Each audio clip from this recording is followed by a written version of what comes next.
Hello বন্ধুরা, নিয়মিত mafia hacking ও romantic গল্প শুনতে আমাদের হাসনাইন স্টোরিজ চ্যানেলটি সাবস্ক্রাইব করে পাশে থাকা বেল আইকনটি অন করে দিন। আর আমাদের গল্পগুলো ভালো লাগলে লাইক, কমেন্ট, শেয়ার করতে কিন্তু ভুলবেন না। ধন্যবাদ। পৃথিবীতে অজস্র রকমের অপরিপক্কতার মাঝে একটি বোধহয় সিদ্ধান্তহীনতা। এই অপরিপক্কতা শরীরে নয়, মনের এবং মস্তিষ্কের। জীবনের যে কোনো কঠিন থেকে কঠিন সময়গুলোতে ভুল সিদ্ধান্ত গ্রহণ করার কারণে মানুষকে আজ জীবন জন্য আফসোসের ভার বহন করে যেতে হয়। আমিও বোধহয় সেসবের ঊর্ধ্বে নই। লাইফে বিশেষ বিশেষ সময়গুলোতে আমি প্রচণ্ড রকমের ডিসিশন মেকিং ব্লকে ভুগেছি। মন আর মস্তিষ্কের দোটানায় আমি সবসময় সিদ্ধান্তহীনতার মতনই সাংঘাতিক রোগের শিকার হয়েছি। আমি কখনোই পরিপূর্ণভাবে আমার মনের কথা শুনিনি। আবার মস্তিষ্কের বেলাতেও একই ঘটনায় পুনরাবৃত্তি ঘটিয়েছি। নিরপেক্ষতা দেখিয়েছি জীবনের সবচেয়ে গুরুত্বপূর্ণ সময়গুলোতে। আজও তাই হলো। আমারও কি আত্মবিশ্বাস নিয়ে বলা উচিত ছিল, অভ্র তুই থেকে যা প্লিজ। আমি কিন্তু আজও নির্বাক থেকেছি। অভ্রকে আমার আজও বলা হলো না, তোর প্রতি আমার অশেষ মায়া অভ্র। রাত 10টা। পুষ্পের দাদা বাড়িতে আজকেই আমাদের শেষ রাত। তাই ফ্রেন্ডরা মিলে আজ না ঘুমিয়ে ছাদে আড্ডা দেওয়ার লোকটা কিছুতেই সামলাতে পারলাম না। আমাদের আড্ডা আরেকটা জমজমাট করতে আন্টি আমাদের কয়েক রকমের ভাজা পোড়া নাস্তা দিয়ে গেলেন। আমার মতো অভাগা পৃথিবীতে বোধহয় একটাই আছে রে। সিফাতের কথায় আমরা সকলে হতচকিত চেহারায় তাকালাম। রুম্পা ভ্রু কুঁচকে শুধালো, তোর আবার কি হলো? কি হয় নাই, আমার জীবনের দুঃখ শুনলে বড় বড় কবি সাহিত্যক্র মাথায় হাত দিয়া ভাববো এতদিন কি ট্রাজেডি লিখলাম। আসল ট্রাজেডি তো সিফাতের জীবন থেকে নেওয়া দরকার ছিল। মেঘা সূচক শব্দ করে বলল, নাটক না করে বলবি কি হয়েছে? তোরা জাস্ট ম্যানিফেস্ট কর, পুষ্প একটু পরে বাসর ঘরে ঢুকবো। ভাবতেই কেমন আত্মা কেঁপে উঠতেছে আমার। আমার মতন ড্যাশিং হ্যান্ডসাম বয় বাদ রাইখা পুষ্প আস্তে উগান্ডা বিয়ে করে ফেললো, ভাবা যায়? মেঘা জবাবে বলল, হ্যাঁ সেটাই তো। তোর মতোই অতি গুণধর পাত্র রেখা এমন কালাচাঁদ বিয়ে করা পুষ্পের মোটেও ঠিক হয় নাই। আমি পরিপূর্ণভাবে এটার বিরোধিতা করতেছি দোস্ত। This is very bad. এত আশ্চর্যজনক ঘটনা জনমানব কেনা জানানোটাও অপরাধের কাতরে পড়ে। আমাদের আসলে গণমাধ্যমকে বিষয়টা অবগত করা উচিত। জাহিদ সহমত পোষণ করে বলল, ঠিক কইছস। জাস্ট ইমাজিন কর, কালকে ব্রেকিং নিউজের শিরোনামে লেখা থাকবে, প্রেমের টানে উগান্ডা থেকে ছুটে আসলো প্রেমিক, ব্যাঙ্গে খান খান করে দিল সিফাত নামের এক প্রেমিক পুরুষের হৃদয়। ওয়াও, এক নিউজে সিফাত হয়ে উঠবে topic of the country. Rumpa বলল, পারফেক্ট। বাট দোস্ত, অ্যানাদার থিং ইজ, সেই নিউজে মৌনির কোনো রোল থাকবে না? মেঘা বেশ সিরিয়াস মুখভঙ্গি করে বলল, অবশ্যই থাকবে। এই নিউজ পাবলিশড হবার পরপরই আমরা আরেকটা প্রেজেন্টেশন দেখতে পাবো, যেমন ব্রেকিং নিউজ। প্রিয় দর্শক, কিছুক্ষণ আগে সিফাত নামের যে যুবকের খান খান হওয়া হৃদয়ের গল্পটা শুনেছিলেন, এই মুহূর্তে তার হৃদয় খান খান প্লাস খান খান ডবল খান খানে পরিণত হয়েছে। কারণ জানতে চান? তাহলে চিনে রাখুন, এই মহিষী নারীকে, মানে সিফাতের বর্তমান প্রেমিকা। আমাদের নিউজটা দেখার পর তিনি সিফাতের খান খান হওয়া হৃদয় বুক থেকে বের করে কিছুক্ষণ ফুটবল খেললো, তারপর হাডুডু, তারপর ক্রিকেট। এইভাবে খেলতে খেলতে দ্বিতীয় দফায় সিফাতের হৃদয়টা খান খান করে ডবল খান খানে পরিণত করে ফেললো। মেঘার কথায় আমরা পিক করে হেসে ফেললাম। সিফাত কাঁদো কাঁদো স্বরে বলল, আপনার টাইম আয়েগা। আমাদের আড্ডার মাঝে অভ্র কোনো কথাই বলল না, এমনকি আমাদের থেকে বেশ দূরত্ব নিয়েই দাঁড়িয়ে রইল। অভ্রকে এভাবে দাঁড়িয়ে থাকতে দেখে আমি মেঘার কানে ফিসফিস করে বললাম, অভ্রকে বল এখানে আসতে, কালকে ট্রিপের প্ল্যানিং করতে হবে না? আমার কথা শোনার পরই সকলের কালকে ট্রিপ নিয়ে চিন্তা হতে লাগলো। সিফাত চিন্তিত স্বরে বলল, বন্ধু, কালকে কিভাবে কি করব প্ল্যানিং করছো? প্ল্যানিং করার কি আছে, আমাকে ফলো করবি শুধু। অভ্রের সংক্ষেপে জবাব, তুই এখানে আসতে পারছিস না? একা একা দাঁড়িয়ে কি এমন ভাবছিস? বিয়ে শাদী, বাচ্চা কাচ্চা প্ল্যানিং একা একাই করে ফেলবি নাকি? রূপার কথার কোনো জবাব দিল না অভ্র। চুপচাপ এসে আমার পাশেই বসলো। বল কেমন প্ল্যান শুনতে চাস? জাহিদ বলল। তুই যেভাবে প্ল্যান করছিস ওইটাই বল। আমরা সকলেই গভীর মনোযোগ নিয়ে বসলাম। এবার 10 সেকেন্ডের কিছু একটা ভেবে অভ্র বলা শুরু করলো। শোন, আমরা মূলত দুইটা স্পটে ঘুরবো। প্রথমে বিছানাকান্দি আর তারপর পান্থুমাই ঝর্ণায়। আমাদের ট্রিটটা যেহেতু একদিনের, তাই আমি 24 ঘন্টার জন্যই একটা হোটেল বুক করেছি। আগামীকাল ভোরেই আমরা সেখানে উঠব। তারপর সকালের নাস্তা শেষ করে লেগুনা করে পীরের বাজারে যাব। ওখান থেকেই মূলত বিছানাকান্দি যাওয়ার ট্রলার পাওয়া যায়। বিছানাকান্দি পৌঁছাতে পৌঁছাতে আমাদের বোধহয় 11টা বাজবে। এই স্পটের সৌন্দর্য সম্পর্কে এত ডিটেলস বলতে পারবো না, তবে তোরা যেহেতু আগে কোথাও যাস নাই, তোদের কাছে হুমকি খেয়ে পড়ার মতোই সুন্দর লাগবে। তোরা গেলেই বুঝতে পারবি। কিছুক্ষণ থেমে আবার বলল। তারপর এখানে 2-2.5 ঘন্টা থাকার পর এখানেই খাওয়ার জন্য হোটেল রয়েছে, সেখানে লাঞ্চ করব। তারপর একই ট্রলারে করে যাব পান্থুমাই ঝর্ণায়। পান্থুমাই থেকে ফিরতে ফিরতে হয়তো আমাদের রাত হয়ে যাবে। আপাতত এই পর্যন্তই থাক, বাকিটা গেলেই জানতে পারবি। আমরা সকলে মনোযোগ দিয়ে এতক্ষণ শুনছিলাম। যেহেতু আমি, রুম্পা, মেঘা আগে কখনোই যাইনি, তাই এই সম্পর্কে কোনো প্রশ্ন করারও প্রয়োজন বোধ করলাম না। অভ্রের কথা শেষ হতেই কিছু একটা চিন্তা করে জাহিদ অসন্তুষ্ট হওয়ার স্বরে বলল। অব্র, এত বেস্ট দুটো স্পটের বর্ণনা তুই এত সাদা মাটাভাবে দিলি? তোর মধ্যে কি কোনো অনুভূতি নাই রে ভাই? তুই তো 5 ভাগও বলতে পারতি। ওরা আরেকটু এক্সাইটেড হতো। যাওয়ার পর না হয় বাকি পছন্দ বিভাগ উপলব্ধি করবো। অভ্র মুখের গাম্ভীর্যতা ধরে বলল। গেলেই তো দেখতে পাবে, এত কাহিনী করে বলার প্রয়োজন নাই। আড্ডা শেষে সকলেই রুমে ফিরে গেল। গেলাম না শুধু আমি, ইচ্ছে হলো না যেতে। কিছু কিছু সময় থাকে যখন মানুষের শুধু নিজের সঙ্গই স্বস্তিদায়ক বলে মনে হয়। গভীর রাত, চারিদিকে শুনশান নীরবতা। আজকের রাতটা কেমন মন খারাপের রাত বলে মনে হতে লাগলো আমার। এই খোলা আকাশের নিচে একাকী দাঁড়িয়ে আমি, অবশ্য একা বললে ভুল হবে, কারণ আমাকে এই মুহূর্তে একা থাকতে দেওয়ার মতো উদার মন বোধ হয় রূপকুমারী চাঁদের নেই। কেমন ড্যাব ড্যাব চোখে করে লজ্জাহীন নববধূ ন্যায় সে চেয়ে আছে আমার মুখপানে। তার সাথে সঙ্গ দিল বাঁচল ঝিঝি পোকাদের দলেরাও। ওরা আমার মাথায় হাত বুলিয়ে আদর করতে চাইলো। আমি ওদের হাত ছাপিয়ে নিলাম। তারপর অভিমানী মুখ করে বলে উঠলাম, একদম ছোবে না আমায়। ওরা মৃদু হেসে শুধালো। মন খারাপ? আমি কোনো জবাব দিলাম না, শব্দ করে নিঃশ্বাস ফেললাম। আমাকে চুপ থাকতে দেখে ওরা আবার প্রশ্ন করলো, ভালোবাসো তাকে? আমি নিচু স্বরে জবাব দিলাম, জানি না। তাহলে তোমার চোখে পানি কেন? হঠাৎ কারোর পায়ের শব্দে ওরা নিজেদের গুটিয়ে নিল। আমি তখনও পূর্বের ন্যায় দাঁড়িয়ে পেছন ফিরে তাকালাম। অজ্ঞাত মানুষটির পায়ের শব্দ আমার পরিচিত।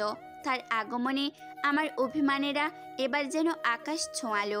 আমি স্পষ্ট তার নিঃশ্বাসের শব্দ শুনতে পেলাম, তবুও পাশ ফিরে তাকালাম না। বেশ অনেকক্ষণ দুজনেই চুপ রইলাম। এই গভীর রাতেও তার তীক্ষ্ণ চোখ আমায় বিব্রত করতে এক রত্তিও ছাড়ল না। কেমন নির্লজ্জের মতো চেয়ে রইল পলকহীন দৃষ্টিতে। ঘুমাসনি? অভ্র জবাব দিল না।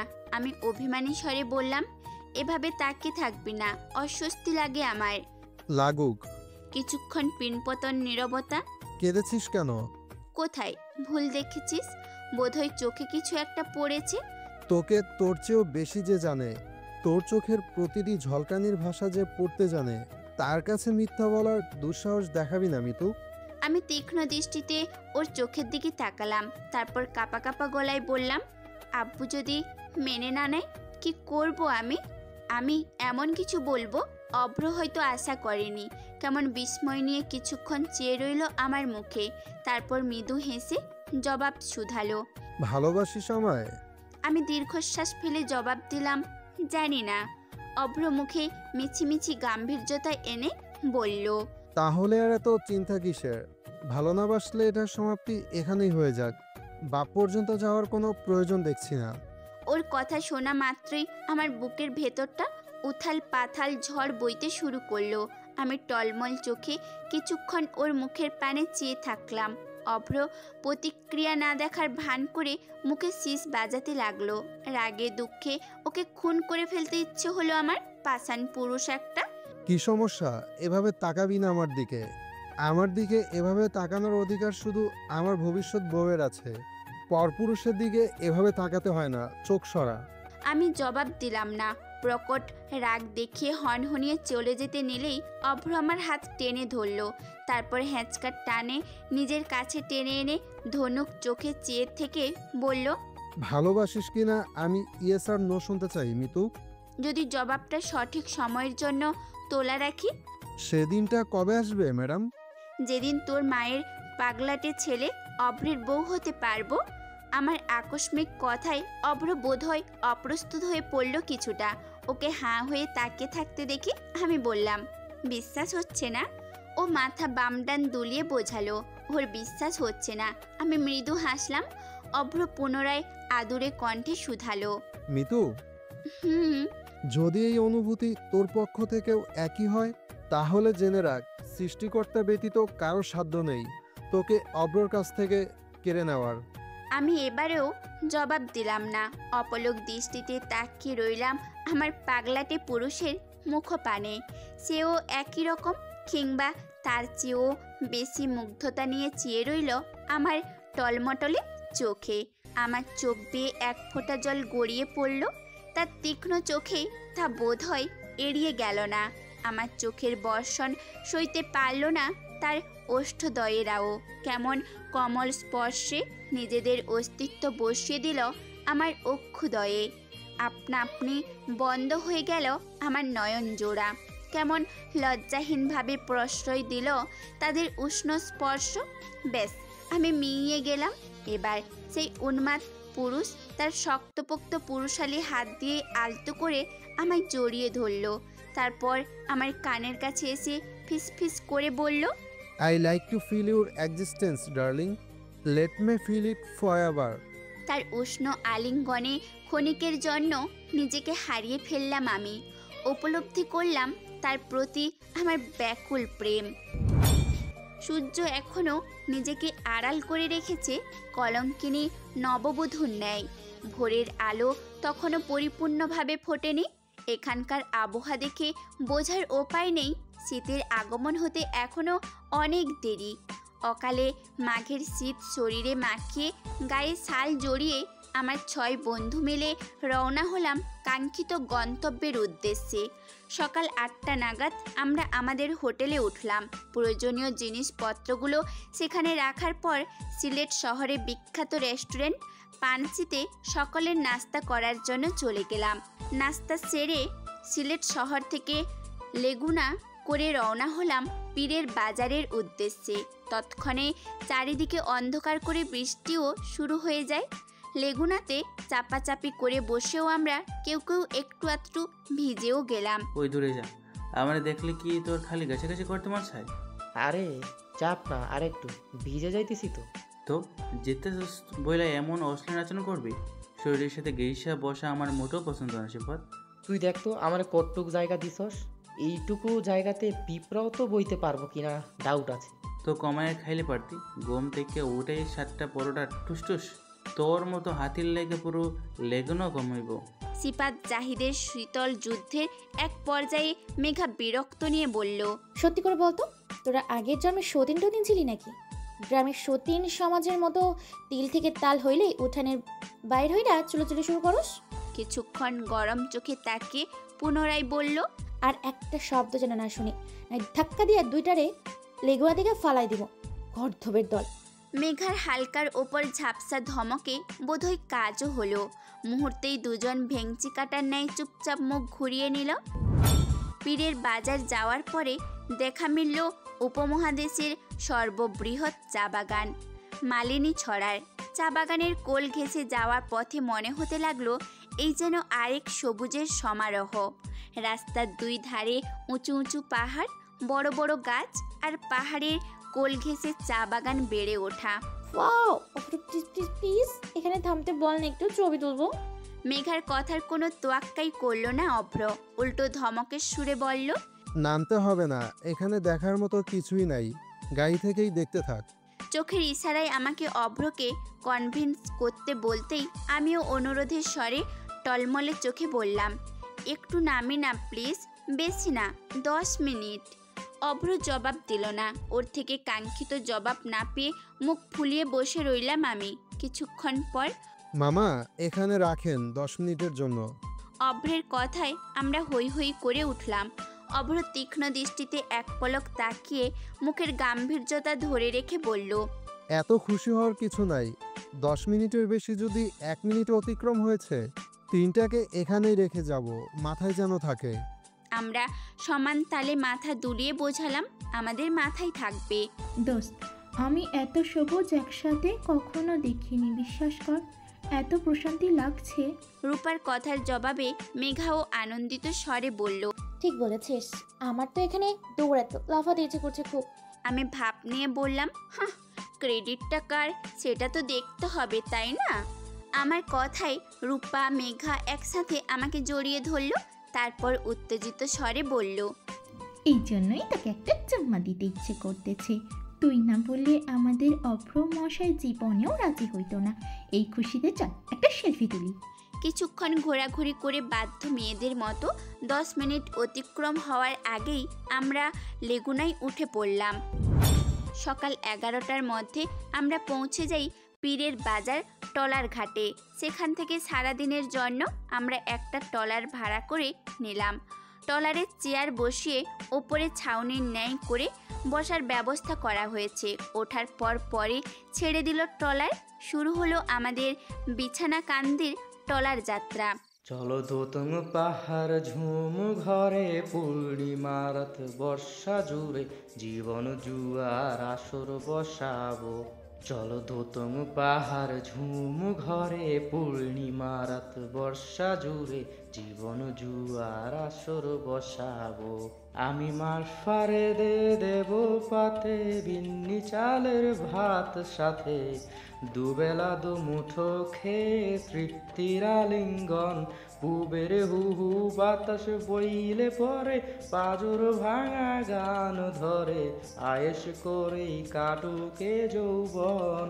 চলো দোতং পাহাড় ঝুম ঘরে পূর্ণিমা রাত বর্ষা জুড়ে জীবন জুয়ার আসর বসাবো। এই ইটের শহর পোড়ায় খালি জোড়া তালি, জীবন আমার ভাল লাগে না রে।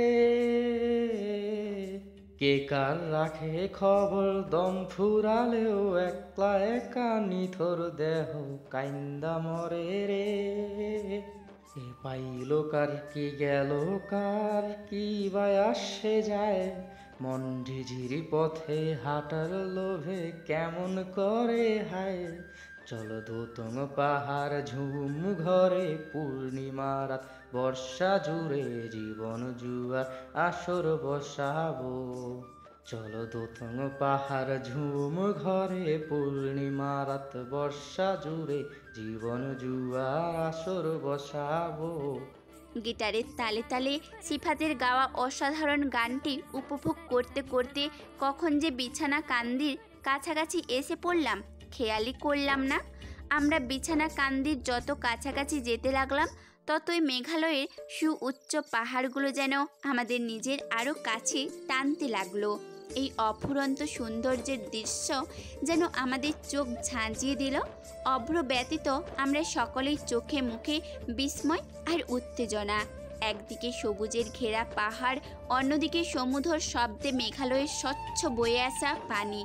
মেঘ আর পাহাড় যেন মিলেমিশে একাকার। মেঘালয়ের পাহাড়ের সাথে শুভ্র মেঘের কি নিবিড় সম্পর্ক। আয় হায় দোস্ত, এই কোন স্বর্গে নিয়ে আসলা? মেঘার কথার জবাবে জাহিদ বলল, আরও দেখতে পাবি, তোদের বিস্মিত হওয়া তো আরও বাকি। ট্রলার থেকে নামার পরপরই যে যার মতো ঘোরাঘুরি শুরু করলো। লাস্ট 15 মিনিটে মেঘা রুম্পারা কম হলেও শখানেক ছবি তুলেছে। এদের পাগলামি দেখে বোঝার উপায় নেই এরা 20-এর বয়স পার করে বসে আছে। কেবল আমি দাঁড়িয়ে রইলাম স্থির হয়ে। মেঘালয় থেকে বয়ে আসা স্বচ্ছ পানির ওপর বিছানার ন্যায় ছড়িয়ে আছে বড় বড় পাথর, সাথে ঝিরিঝিরি বৃষ্টি। পাহাড় বয়ে আসা ঠান্ডা বাতাস যেন মুহূর্তে শীতল করে তুলল আমার শরীর আর মন। আমি পাথরের ওপর দাঁড়িয়ে উপভোগ করতে লাগলাম সৃষ্টিকর্তার এই অপূর্ব সৃষ্টির মাধুর্য। ঘোরাঘুরি আর ছবি তোলার শেষে ওরা পানিতে নেমে গোসল করার সিদ্ধান্ত নিল। নামতে পারলাম না শুধু আমি। কিছুক্ষণ পরপর করুণ চোখে চেয়েও কোনো ফায়দা হলো না। বেটা কিছুতেই আমাকে পানিতে নামতে দিবে না বলেই সিদ্ধান্ত নিল। আরে আমি কি বাচ্চা নাকি যে পাথর থেকে পড়ে পা মচকে ফেলবো? ওদের লাফালাফি দেখে আমার লোভ যেন বাড়তেই লাগলো। আমি টলমলে চোখে অভ্রের শার্টের কোনা ধরে করুণ স্বরে পুনরায় বলতে লাগলাম, এই অভ্র, অন্য কথা থাকলে বল। প্লিজ। নো। সত্যি বলছি, সাবধানে নামবো। কিছুক্ষণ চুপ থেকে অভ্র বলল, একটা সিক্রেট ম্যাজিক দেখবি? আমি মুখ ফুলিয়ে জবাব দিলাম, না। ঠিক তো বুঝিস, কিন্তু ম্যাজিকটা কিন্তু পানিতে নামিয়েই দেখাবো। পানির নাম শোনা মাত্রই আমি কৌতূহল নিয়ে বললাম, দেখব তো কি ম্যাজিক। অভ্র আমার হাত ধরে এনে পানিতে নামিয়ে বলল, আমি যেভাবে বলবো সেভাবেই করবি, নো কোশ্চেন। আমি মাথা হেলে বুঝালাম আমি রাজি। এখানে শুয়ে পড়। What? I said no question. আমি চুপচাপ শুয়ে পড়লাম। এবার চোখটা বন্ধ কর। আমি চোখ বন্ধ করলাম। নাও ইমাজিন তোর আশেপাশে কেউ নেই। এই নির্জন মেঘালয়ে তুই একা। পাহাড়, মেঘ, গাছ, নদী, স্রোতের শব্দ, এরাই তোর সঙ্গী। Just take a deep breath and imagine. আমি ইমাজিন করতে লাগলাম। চোখ বন্ধ রাখা অবস্থায় আমি শুনতে পেলাম বয়ে আসা স্বচ্ছ পানিদের ছলাৎ ছলাৎ গান। চারিদিকে পাখিদের কিচিরমিচির ডাক। আমার মনে হতে লাগলো সৃষ্টিকর্তা তার সবটুকুই ঢেলে দিয়েছেন ওই নিসর্গিক সৌন্দর্যের অপার মহিমায়। এত তৃপ্তি, এত মাধুর্যতা। বেশ অনেকক্ষণ আমি চোখ বন্ধ অবস্থাতেই রাখলাম। এবার অভ্র আমাকে আরও চমকিত কিছু উপলব্ধি করানোর জন্য বলল, এবার আস্তে আস্তে চোখটা মেল, ভুলেও এদিক সেদিক তাকাবি না। আমিও তাই করলাম। আস্তে আস্তে চোখটা মেলে চোখের সামনে আবিষ্কার করলাম বিশাল এক আকাশকে। আমাকে প্রশান্তির সাগরে ডুবিয়ে মারতে চাইলেও মেঘালয়ের জলধারার সেই ছলাৎ ছলাৎ শব্দ, পাহাড়ের গান, স্রোতধারা বেয়ে আসা মৃদু বাতাস, ঝিরিঝিরি বৃষ্টি আর মেঘে ঢাকা ওই আকাশ, মুহূর্তেই আমার সারা শরীর বেয়ে শিহরণ বয়ে গেল। আমি হারিয়ে গেলাম এক স্বর্গীয় সৌন্দর্যের প্রশান্তিময় জগতে। 1.5 ঘন্টা বিছানা কান্দিতে অতিবাহিত করার পর আমরা একই ট্রলারে করে রওনা হলাম প্রান্তমাই ঝর্ণার উদ্দেশ্যে। এটার অবস্থান মূলত বাংলাদেশ ভারত সীমান্তের এলাকায়। বাংলাদেশ থেকে এই ঝর্ণার নাম পান্থমাই ঝর্ণা, তবে মেঘালয় থেকে গেলে এই ঝর্ণার নাম হয় বড় হিল ঝর্ণা। 1.5 ঘন্টার মধ্যে আমরা পৌঁছে যাই পান্থমাই ঝর্ণার কাছাকাছি। নৌকা চলাচল বন্ধ থাকার কারণে আমরা ঝর্ণার খুব কাছাকাছি না যেতে পারলেও দূর থেকেই দাঁড়িয়ে উপভোগ করেছি এই ঝর্ণার অফুরন্ত ওই সৌন্দর্য। ঘোরাঘুরি শেষে হোটেলে ফিরতে ফিরতে আমাদের রাত হয়ে যায়। হোটেলের লিফটে উঠতেই অভ্র আমার দিকে তীক্ষ্ণ চোখে কিছুক্ষণ চেয়ে থেকে শুধালো, তোর কি শরীর খারাপ লাগছে? আমি ভ্রু কুঁচকে জবাব দিলাম, না, ঠিকই তো আছি। ওকে, ঘুমিয়ে পড়িস, রাত জাগার প্রয়োজন নেই, আর কিছু লাগলে ফোন করবি। অভ্রের সংক্ষেপে জবাব। আমিও বাধ্য মেয়ের মতো মাথা দোলালাম। রুমে ঢুকে কোনো রকম ফ্রেশ হয়ে আমরা বিছানায় গা এলিয়ে দিলাম। রাত 3টায় ঘুম ভাঙলো আমার। কাপা কাপা শরীরে চোখ মেলে তাকাতেই সামনে আবিষ্কার করলাম 5 জোড়া চোখ আমার দিকে তাকিয়ে। তার মধ্যে 1 জোড়া চোখ একদম আমার নিকটে, তার হাত আমার কপালে। কিছু বুঝতে না পেরে প্রশ্নসূচক দৃষ্টিতে তাকালাম ওদের দিকে। অভ্র তখনও গরম চোখে তাকিয়ে আমার দিকে, আমি তখনও প্রশ্নসূচক দৃষ্টিতে তাকিয়ে। খারাপ লাগছে আমাকে আগে বলা যায়নি? অভ্রের কড়া গলায় প্রশ্ন। আমি মলিন চোখে শুধালাম, কি হয়েছে? মেঘা জবাব দিল, জ্বরে জ্ঞান হারিয়ে ফেলেছিলি তুই। কি করবো বুঝতে না পেরে অভ্রকে ডেকে আনলাম। লাস্ট 1 ঘন্টা ধরে অভ্র তোর সেবা করছে, হাত পা মালিশ করে দিয়েছে, মাথায় পানি ঢেলেছে, ওষুধ খাইয়ে দিয়েছে, তারপর ডক্টর ডেকে আনলো। তারপর প্রেশার এত কম কেন? আমি বিস্ময় নিয়ে চেয়ে রইলাম। এত কিছু হয়ে গেল অথচ আমি টেরই পেলাম না।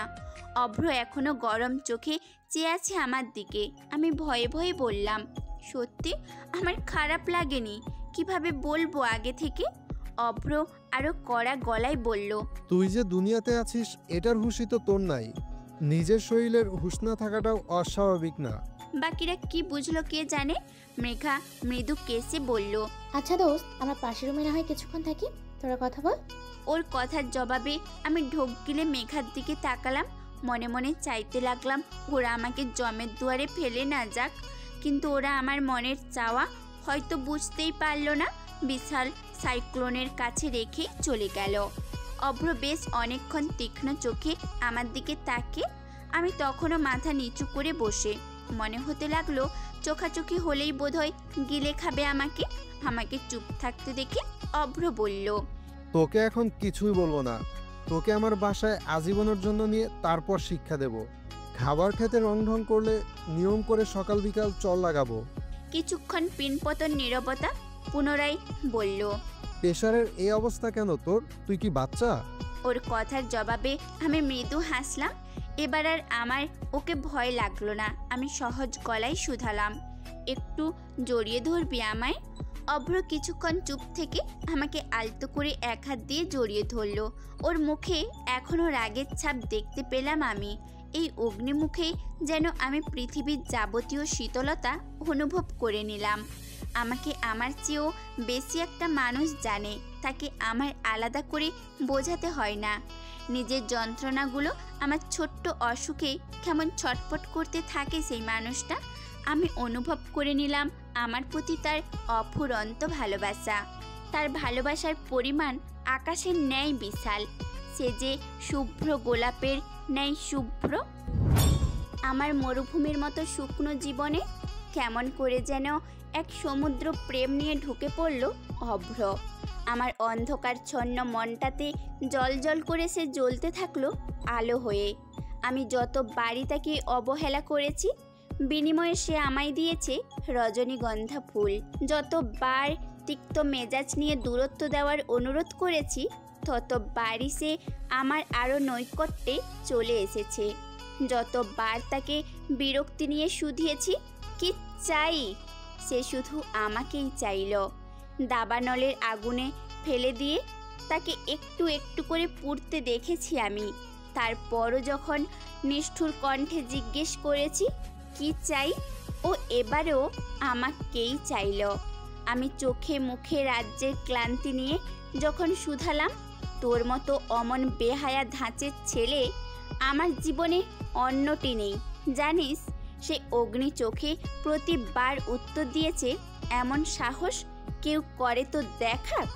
দুঃখ যতবার আমার স্পর্শ করতে এলো, ততবারই সে ঝড়ের মতো উড়ে এসে আমার সকল দুঃখ চুকিয়ে দিল।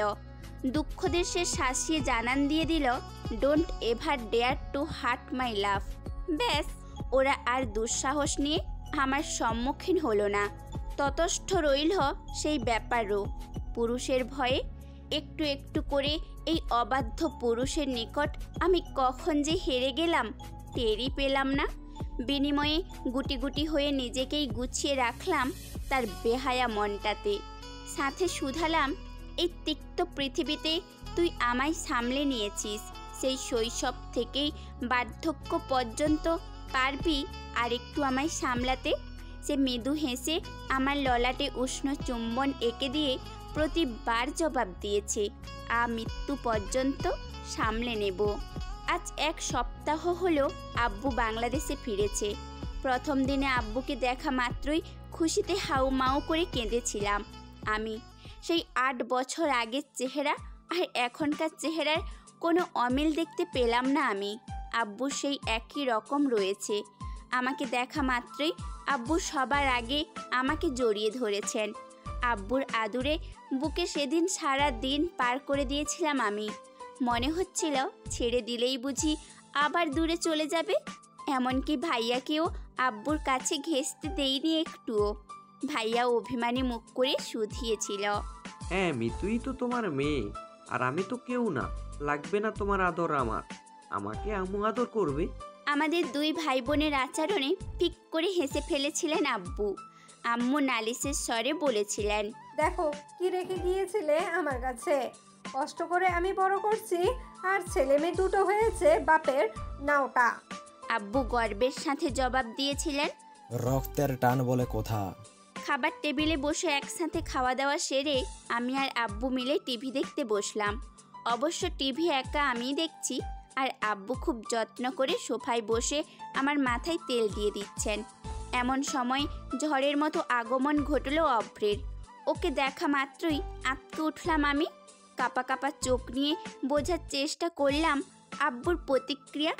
বেশ স্বাভাবিক মুখভঙ্গিতে আব্বু জিজ্ঞেস করলো, আরে অব্রজে, কেমন আছো বাবা? আমি ভ্যাবাচাকা খাওয়ার ন্যায় কিছুক্ষণ ভ্রু বাঁকিয়ে তাকিয়ে রইলাম। অভ্র সালাম দিয়ে মৃদু হেসে উত্তর দিল, জি আঙ্কেল, ভালো আছি। জবাবে মৃদু হেসে আব্বু বললেন, তোমার বাবার শরীরটা কেমন?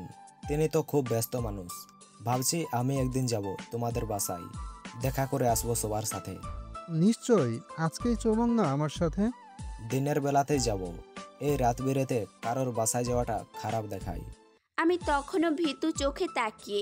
খোঁচাটা যে আব্বু ইনিয়ে বিনিয়ে অভ্রকেই মেরেছে কারোর আর বুঝতে বাকি রইল না। আব্বু কিছুক্ষণ চুপ থেকে পুনরায় কিছু বলার আগেই অভ্র বলে উঠল, কিছু নোটস নিয়ে এসেছিলাম মিতুকে দেওয়ার জন্য, এদিক দিয়ে যাচ্ছিলাম, ভাবলাম ওকে দিয়ে যাই। আব্বু উত্তরে কিছু বলার আগেই আম্মু বলল, এ বাসায় আসতে হলে তোকে বুঝি কৈফত দিতে হবে? তোর যখন ইচ্ছে হবে তখন তুই আসবি।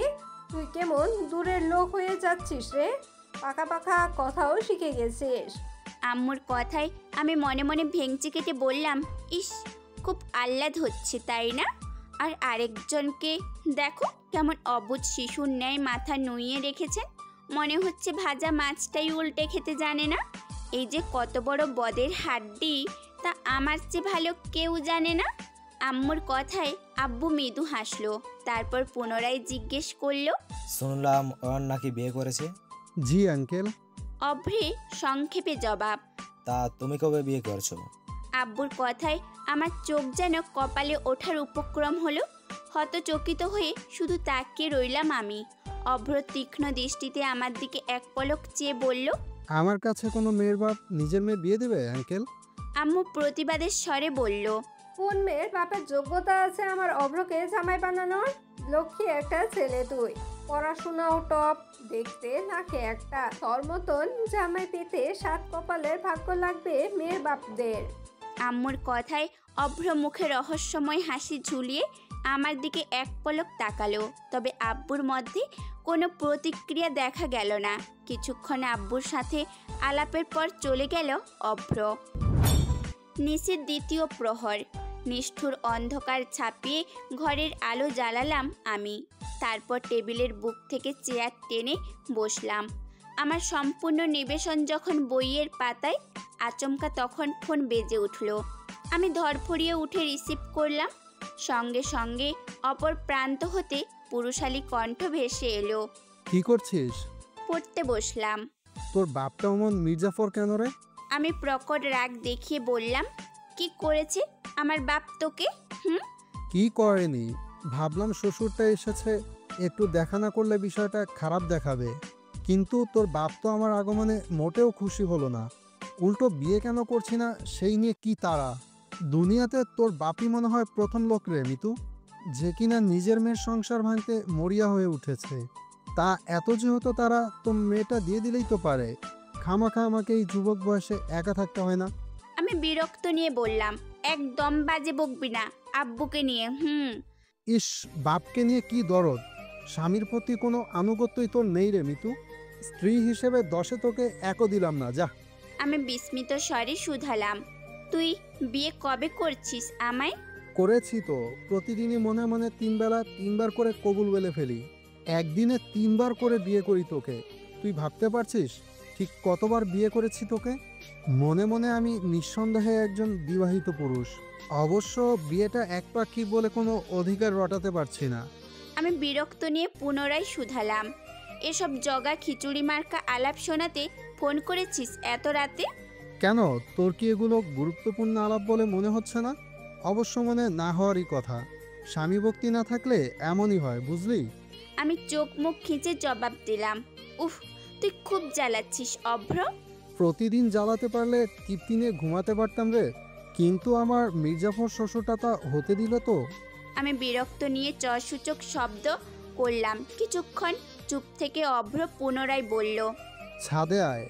আমি হতবম্ব স্বরে জিজ্ঞেস করলাম, তুই বাসায় যাসনি? বাসায় ফিরে যাওয়ার জন্য এত রাতে তোদের বাসায় ঢুকিনি। মাই গড, কেউ যদি দেখে ফেলতো? দেখুক, আই ডোন্ট কেয়ার। অভ্র দায়সারা ভাবে জবাব দিল। একটু থেমে আবার বলল, তুই কি আসবি নাকি আমি আবার বাসায় ঢুকবো?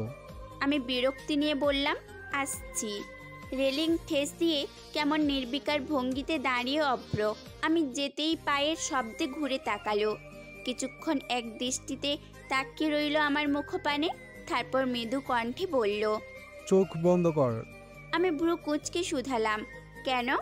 যেটা বললাম সেটা কর, নো কোয়েশ্চেন। আমি বিরক্তি নিয়ে চোখ বন্ধ করলাম। ও ঠিক কী করতে চাইছে আমার বোধগম্য হলো না। কিছুক্ষণ চুপ থেকে অভ্র আমার হাতটা আলতো করে ধরে কিছু একটা পরিয়ে দিল আমার অনামিকায়। তারপর নরম কণ্ঠে বলল, চোখ মেল। আমি আস্তে আস্তে চোখ মেলে আঙুলের দিকে তাকালাম। তারপর দেখলাম আমার হাতে জলজল করতে লাগলো একটা সোনার আংটি। আমি কিছুক্ষণ থ মেরে দাঁড়িয়ে রইলাম। তারপর তীক্ষ্ণ চোখে প্রশ্নসূচক দৃষ্টিতে তাকিয়ে রইলাম। অভ্র কোনো জবাবের আশায় না থেকে আমার লতানো কোমর আঁকড়ে ধরল। মুহূর্তেই তুফান নেমে এলো আমার বিচ্ছিন্ন দেহে। ওর অবাধ্য হাতের স্পর্শ দৃঢ় হতেই আমার শরীরের রক্তপ্রবাহের শীতলতা বাড়তে লাগলো। শিহরণে থমকে আসতে চাইল সারা শরীর।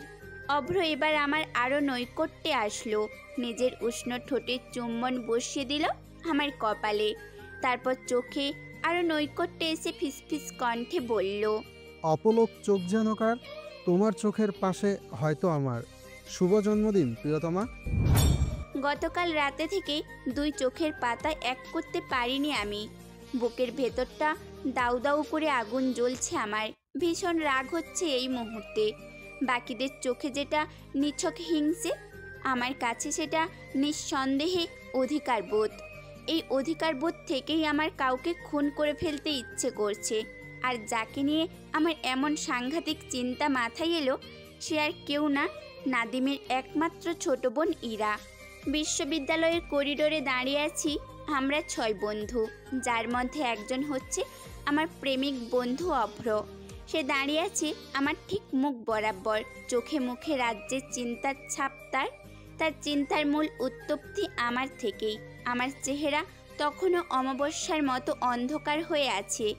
অভ্র এই অন্ধকার চেহারায় অসহায় চোখ রেখে নরম কণ্ঠে শুধালো, ফেসবুক পাসওয়ার্ড লাগবে? অভ্রের কথার কোনো উত্তরই আমি দিলাম না। আমার বক্ষপট থেকে তখনও দানবীয় পাথরটা নামেনি যে। ওর স্নিগ্ধ মুখে চেয়েও আমার অতটুকুও মায়া হলো না। ওর নৈকট্যে পেতেই প্রকট রাগ দেখিয়ে হনহনিয়ে চলে গেলাম ক্লাসে। কিছুক্ষণ পর বাকি 5 জনও আমার পেছন পেছন ক্লাসে এলো। ব্রেঞ্চে মাথা ঠেকিয়ে মুখ ঢেকে বসে আছি আমি। মাথা তুলে সরু লোচনে আপদমস্তক তাদের দেখে নিলাম। অভ্র ব্যতীত সকলের চোখে মুখে রাজ্যের বিস্ময় ভাব। মাই গড, তুই তো সাংঘাতিক পজিটিভ মেয়ে রে মিতু। এই সামান্য বিষয়ে এভাবে মেরে দিলি দাবাং মার্কা চটটা। অসহায়ের চরের সাথে ইয়ার মান ইজ্জতেরও রফা দফা করে দিলি বইন। সিফাতের কথার জবাবে আমি গরম দৃষ্টি ওর দিকে নিক্ষেপ করতেই বেচারা মুহূর্তেই মিলিয়ে গেল। অসহায় মুখ করে মিনমিন করে জোরপূর্বক হাসার চেষ্টা করেই বলল, না মানে বলছিলাম যে চটটা আর একটু জোরে দিলেও পারত। এত সামান্য চরে পিঁপড়ার শরীরও শটান থাকবে। অভ্র তখনও টলমলে দৃষ্টিতে তাকিয়ে আছে আমার মুখপানে। তার সকল মনোনিবেশ এই মুহূর্তে আমার রণমূর্তির চেহারায়। আমার এমন রূপে ও মোটামুটি অপ্রস্তুত হয়ে পড়েছে। আমি যে এমন কিছু করে বসবো সেটা হয়তো ও কল্পনাই করতে পারেনি। আচ্ছা হয়েছে তো, যেই বোন চটকানা মালিক আজীবন আর কিচ্ছুটি করার দুঃসাহসও দেখাইব না। এখন তো একটু রাগটা কমা বাবু। মেঘার সান্ত্বনা সূচক কথায়ও কোনো কাজ হলো কিনা বুঝতে পারলাম না। অভ্র এবার আমার পাশে এসে বসলো। কিছুক্ষণ আপদ মস্তক আমাকে দেখে নিয়ে নিজের কপাল চাপড়ে ওর ফোনটা আমার হাতে ধরিয়ে দিয়ে স্বাভাবিক কণ্ঠে বলল, যেভাবে আমাকে কন্ট্রোল করতে পারলে তুই শান্তিতে থাকবি ওইটাই কর, তাও এভাবে রেগে থাকিস না। ওর কথায় আমার মনপ্রুত হলো না। গরম চোখে ওর অসহায় মুখে চেয়ে হাতের ব্যাগটা ওর দিকে ছুঁড়ে মেরে চেঁচিয়ে বলে উঠলাম, ওর সাহস কি করে হয় তোকে আই লাভ ইউ লেখার? বল না।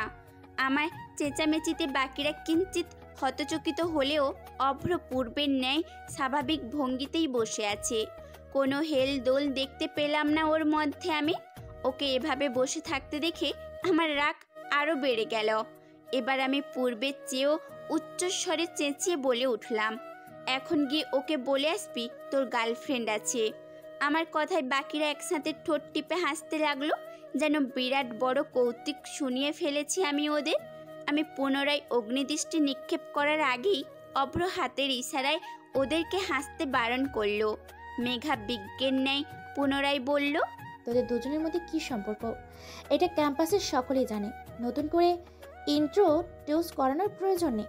আর ইয়ার এমনিতেও অগ্রদিকে কুদৃষ্টি রয়েছে, সেটা অনেক আগে থেকে, এটা তুইও জানতিস। তবে এরা কিভাবে এত দুঃসাহস নিয়ে প্রপোজ করে বসলো সেটাই বুঝতে পারছি না। তাছাড়া তুই যে চরটা মারলি এতে তো মনে হয় এরার আজন্ম শিক্ষা হয়ে গেছে, আর আগাবে বলে মনে হয় না। থেমে পুনরায় বলল, আর এসব অফের কোনো দোস্ত দেখছি না আমরা। তাছাড়া ও তো বললো মেসেজটা দেখার পর ইরাকে তৎক্ষণিক ব্লক করে দিয়েছে, তারপরে এমন করছিস কেন? আমি রাগ দেখিয়ে বললাম, কেন ওর মুখ নেই? ও কিছু বলতে পারলো না তখন? অভ্র জবাবে পুনরায় কপাল চাপড়ালো, তারপর ব্যাগটা নিচ থেকে তুলে ঝেড়ে টেবিলে রাখতে রাখতে বলল, যেসব বিষয়ে অব্রর কোনো আগ্রহ নেই সেসব ব্যাপারে অব্র একটা শব্দও ব্যবহার করতে রাজি নয়। আর এটা করা মানে নিজেকে ছোট করা আর ইরাকে গুরুত্ব দেওয়া। আর কোনো থার্ড পার্সনের জন্য এক ফোঁটা নেগেটিভ মনোযোগ আমি দিতে চাই না মিতু। ওকে আমার হানা কোনো কিছু বলারই প্রয়োজন নেই।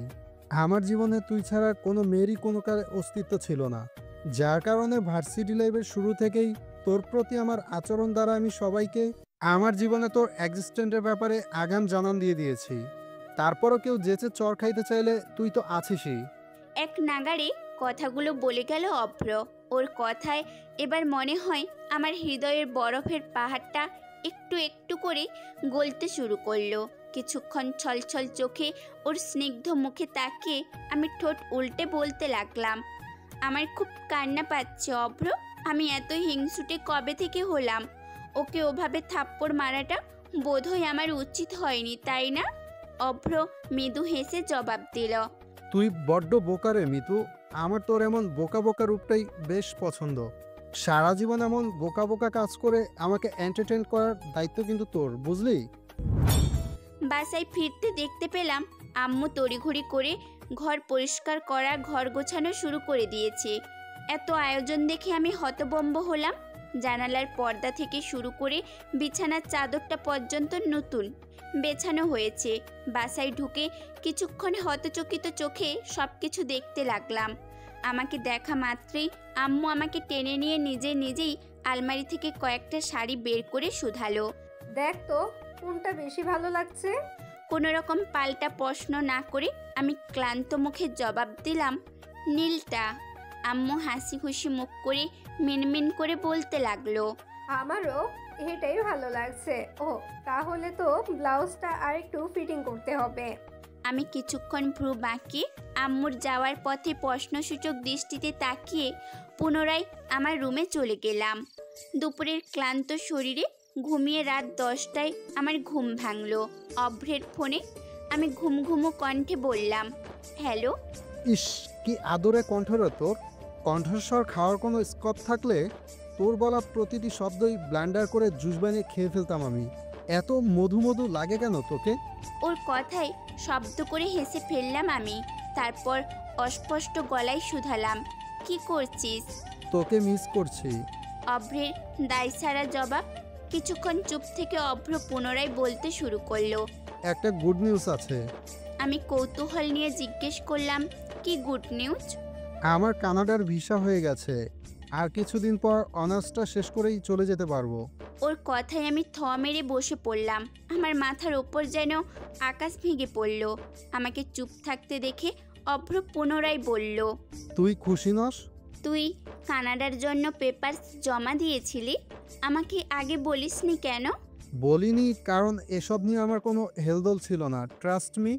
আর পেপারসগুলো ভাইয়াই জমা দিয়েছিল, আমি এসবের কিছুই জানতাম না। তোর বাপ আবার প্রতিষ্ঠিত ছেলে ব্যতীত মেয়ে দিবেন না। তোর বাপের তো আবার বড় বড় দেশে থাকা ছেলে খুব পছন্দ, তাই ভাবলাম তোকে পাওয়ার জন্য এতটুকু বিসর্জন দেওয়াই যায়। আমাকে পুনরায় চুপ থাকতে দেখে ও হয়তো আবার বুকের ভেতরে বয়ে চলা ঝড়ের মাত্রাটা আঁচ করতে পারল। এবার অভ্র কমল কণ্ঠে শুধালো, আমাকে পাওয়ার জন্য এতটুকু দূরত্ব সহ্য করতে পারবি না মিতু? আমার চোখ বেয়ে আপনা আপনি জল গড়িয়ে পড়তে লাগলো। আমি কাঁপা কাঁপা গলায় উত্তর দিলাম, বাসায় কবে বিয়ের প্রস্তাব নিয়ে আসছিস? অভ্র স্বস্তির নিঃশ্বাস ফেলে জবাব দিল, আর মাত্র কয়েকটা দিন অপেক্ষা কর। কোনো রকম ঝুঁকি নিয়ে আমি দেশ ছাড়ছি না। আপনার প্রতি সকল অধিকারের লিখিত বৈধতা নিশ্চিত করেই আমি বিদেশে পাড়ি জমাচ্ছি ম্যাডাম।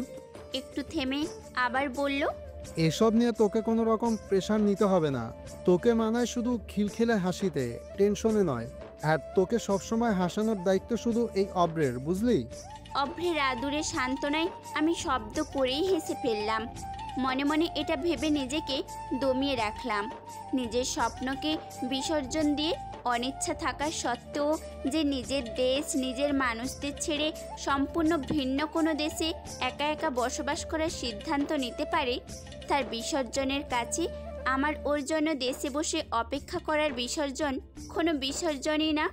অন্তত আমি নিশ্চিত হলাম এই মানুষটা আমারই রইল। অন্তত তাকে আমার আজন্ম হারিয়ে ফেলার কোনো আফসোস নিয়ে বেঁচে থাকতে হবে না। যদি পরিপূর্ণতা নিশ্চিত করে অপেক্ষা করা যায়, তবে সে অপেক্ষাতেও রয়েছে স্বর্গীয় সুখ। ঋতু রঙ্গমঞ্চে রুদ্র ভয়াল গ্রীষ্মের তিরোভাবের পর শ্যাম গম্ভীর বর্ষার আবির্ভাব। ঋতু পর্যায়ের দ্বিতীয় ঋতু বর্ষা। পরিমিত বৃষ্টি হলে বর্ষার শ্যামা সুন্দরী রূপী প্রকৃতির রুষ্টতা পরিবর্তন করে দিতে সক্ষম। গ্রীষ্মের প্রকট নিষ্ঠুরতায় যেসব গাছগুলো নেতিয়ে পড়েছিল, এবার যেন তারা তাদের প্রাণ ফিরে পেতে শুরু করেছে। অরণ্যেরাও জেগে উঠতে শুরু করেছে পুনরায়। চারিদিকে সময় অসময়ে হুটহাট বৃষ্টি শুরু হওয়ার কারণে প্রকৃতিতে নেমেছে স্যাঁতস্যাঁতে ভাব। এমন এক স্যাঁতস্যাঁতে সকালে কাকভেজা হয়ে আমি উঠলাম অভ্রদের বাসায়। চোখে মুখে রাজ্যের ক্লান্তিভাব আমার। কলিং বেলের শব্দে বেশ অনেকক্ষণ পর দরজা খুলতেই সামনে আমাকে দেখা মাত্রই আন্টি আঁতকে উঠে শুধালো, কিরে মা, কি হয়েছে তোর? আমি কোনো কথা না বলে আন্টিকে জড়িয়ে ধরে হাউ মাউ করে কাঁদতে শুরু করলাম। স্পষ্ট অনুভব করলাম আন্টির শরীরও কাঁপছে। আমাকে এমন রূপে আন্টি কখনোই দেখেনি। কিছুক্ষণ চুপ থেকে আন্টিও আমাকে কমল হাতে জড়িয়ে ধরল। আমার মনের ক্লান্তি ভাবটাকে শান্ত করার জন্য আন্টি পরম স্নেহে আমার মাথায় হাত বুলিয়ে দেয়। অভ্র, এই অভ্র, উঠ, মিঠু এসেছে। উন্মুক্ত শরীরে উপুর হয়ে কেমন নির্বিকার ভঙ্গিতে ঘুমিয়ে আছে অভ্র। এক পাশ থেকে ওর মুখের অর্ধভাগ উন্মুক্ত হয়ে আছে। শ্যামবর্ণ চেহারায় খোঁচা খোঁচা দাড়িগুলো যেন ওর ঘুমন্ত চোখের সুযোগ লুফে নিয়ে ওর মুখের সাথে প্রেম প্রেম খেলছে। কি নিষ্পাপ দেখাচ্ছে এই মুহূর্তের ওর ঘুমন্ত মুখটা। আন্টির ডাকে কিছুক্ষণ বিরক্তি নিয়ে এপাশ ওপাশ ফিরে আবার ঘুমিয়ে পড়ল। এবার হঠাৎ আমার নামটা শোনা মাত্রই ঝড়ের গতিতে উঠে বসলো অভ্র। ঘুম ঘুম চেহারায় কেমন স্পষ্টতা নিয়ে তাকিয়ে রইল। কিছু বুঝতে না পেরে আন্টির দিকে প্রশ্নসূচক দৃষ্টিতে তাকাতেই আন্টি মুখে চিন্তার ছাপ এঁকে জবাব দিল, দেখতে আসবে ওকে আজকে। ওর বাবা বিয়ে ঠিক করেছে বোধহয়। তোকে আগেই বলেছিলাম বিয়েটা করে ফেল, কোনো কথাই শুনিস না আমাদের। এখন কি করবি কর। কথাটা শোনা মাত্রই অভ্র অসহায় মুখ করে কৌতূহলী চোখে আমার দিকে তাকালো।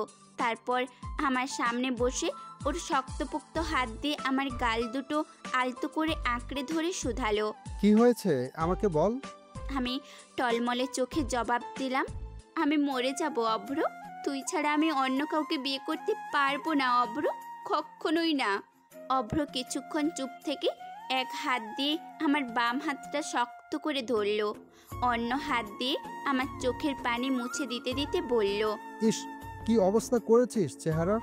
কারণে অকারণে বাচ্চাদের মতো ভ্যাবা করে কেঁদে ফেলাটা তোর স্বভাব হয়ে গিয়েছে মিতু। আমি বিস্ময় নিয়ে প্রশ্নসূচক দৃষ্টিতে ওর দিকে তাকিয়ে শুধালাম, আমি অকারণে কাঁদছি? নিঃসন্দেহে। ওর কথাই আমার মাথায় যেন আকাশ ভেঙে পড়ল। আমি কিছুক্ষণ অবিশ্বাসের নজরে ওর দিকে তাকাতেই অভ্র পূর্বের ন্যায় স্বাভাবিক কণ্ঠে বলল, বাসায় যা, তোকে কেউ দেখতে আসছে না। আমি ছলছল চোখে শুধালাম, তোর কি আমার কথা বিশ্বাস হচ্ছে না? অভ্র জবাব দিল না, বেশ স্বাভাবিক ভঙ্গিতেই পুনরায় শুয়ে পড়ল। ওর কাছ থেকে কাঙ্ক্ষিত উত্তর না পেয়ে কিছুক্ষণ আন্টির মুখের দিকে মলিন চোখে চেয়ে রইলাম। আন্টিকেও কেমন নির্বাক আর অসহায় দেখালো। আমি আর এক মুহূর্তও থাকলাম না ওর বাসায়। সব কিছু কেমন এলোমেলো আর অবিশ্বাস্য লাগছে আমার। আমি অভ্রকে বোধহয় চিনতে পারছি না এই মুহূর্তে। এটা কি সেই মানুষটা যে বলেছিল সৃষ্টিকর্তা ব্যতীত কারোর সাধ্য নেই তোকে আমার থেকে কেড়ে নেওয়ার? আমার সব কিছু কেমন অন্ধকার লাগছে। এই পরিচিত পদও কেমন অপরিচিত বলে মনে হতে লাগলো। ওর এমন খাপছাড়া কথাবার্তায় আমার নিঃশ্বাস যেন বন্ধ হয়ে আসার উপক্রম হলো। বুকের ওপর মস্ত বড় দানবীয় পাথরটা যেন মুহূর্তেই ক্ষত বিক্ষিত করে দিতে চাইলো আমার হৃদয়টাকে। নিজের শরীরটাকেও ঠিকমতো বহন করার সামর্থ্যটুকুও যেন হারিয়ে ফেলেছি আমি।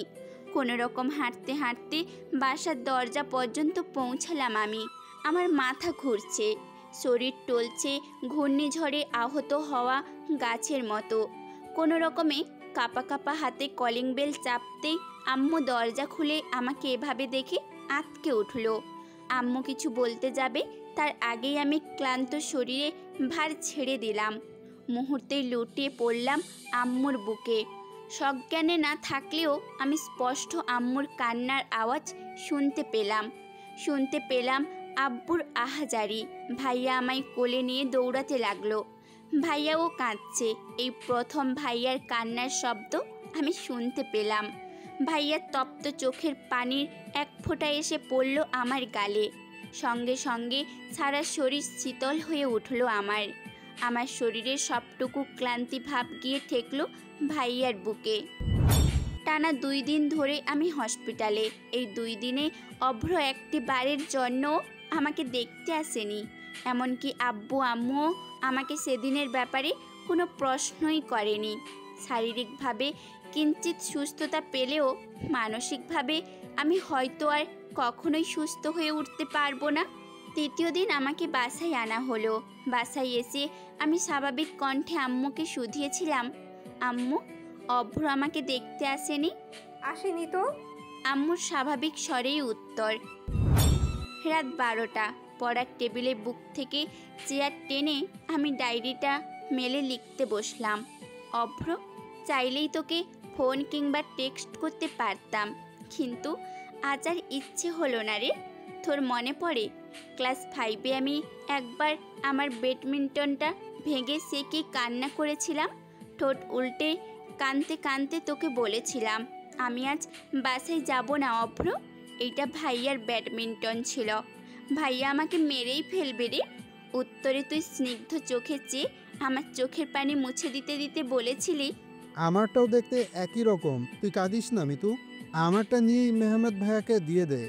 আমি সেদিন সত্যি সত্যি তোর ব্যাডমিন্টনটা নিয়েছিলাম। সেই বছর তুই আর নিজের ব্যাডমিন্টন দিয়ে খেলতে পারিসনি। একদিন অঙ্ক পরীক্ষা দিয়ে এসে ফেল করব বলে পার্কে বসে বসে খুব কেঁদেছিলাম। আম্মু বকবে বলে বাসায়ও যাইনি। আমার কান্না দেখে সেদিন তুইও বাসায় যাসনি। পরদিন অন্য আরেকটা পরীক্ষা শেষে তুই এসে আমার পাশে বসে হাসতে হাসতে বলেছিলি, মিতু, আমি বোধহয় ইংরেজিতে ফেল করবো রে। আমি হতচকিত স্বরে শুধিয়েছিলাম, মিথ্যে বলবি না তুই, সব পারিস অভ্র, তোর রোল নাম্বার 1, তুই কি করে ফেল করবি? তুই হাসতে হাসতে জবাব দিয়েছিলি, ইচ্ছে করেই ফেল করব, যাতে তোর আম্মু তোকে না বলতে পারে। অব্র তো কোনো বিষয়ে ফেল করেনি, তুই কেন ফেল করলি?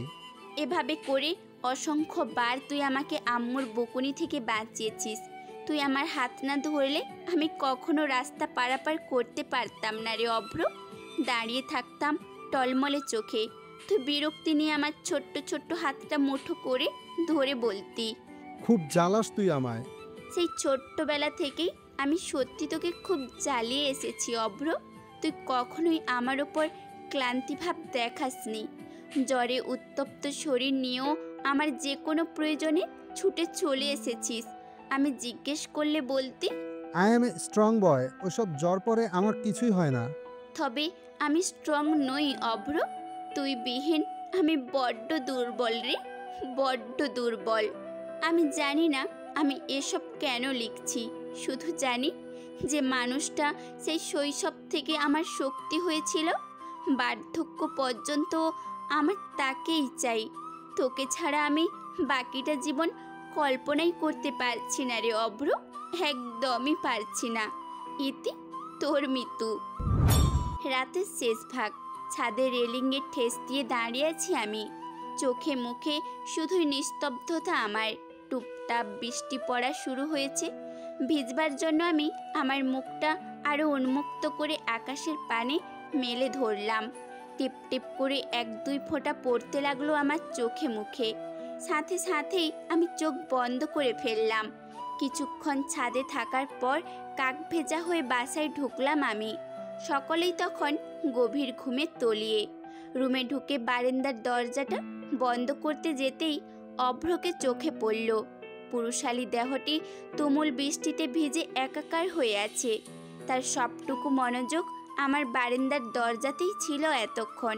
আমি তাকাতেই চোখ দুটো বন্ধ করে জোরে তপ্ত নিঃশ্বাস ফেলল অভ্র। আব্বু আম্মুর রুম অন্ধকার দেখে জুতো জোড়া হাতে নিয়ে সিঁড়ি দিয়ে দৌড়ে গেটের সামনে এসে পড়লাম। মধ্যরাতে কেবল একজন পুরুষের ডাকে সাড়া দেওয়ার জন্য অস্থির পায়ে ছুট লাগালাম। গেটের সামনে দাঁড়িয়ে আছে মানুষটি। সোডিয়ামের স্বল্প আলোতেও ওকে চিনতে আমার এতটুকুও বেগ পোহাতে হলো না। আমি আকুল কণ্ঠে বললাম, কোথায় ছিলি তুই? অভ্র উত্তর দিল না। 2 হাত বাড়িয়ে ইশারায় আমাকে কাছে ডাকলো। মুহূর্তের মধ্যে আমি ঝাঁপ দিয়ে পড়লাম অভ্রের চওড়া বক্ষপটে। ওকে 2 হাতে আষ্টে পিষ্টে জড়িয়ে ধরে ফুপিয়ে কেঁদে উঠলাম আমি। একইভাবে আমাকে আঁকড়ে ধরল অভ্র। তারপর আকাশের দিকে চেয়ে বড় করে শ্বাস নিল। কিছুক্ষণ এভাবে আঁকড়ে ধরে নিজের নিকল ওষ্ঠ নামিয়ে চুমু আঁকলো আমার কপালে।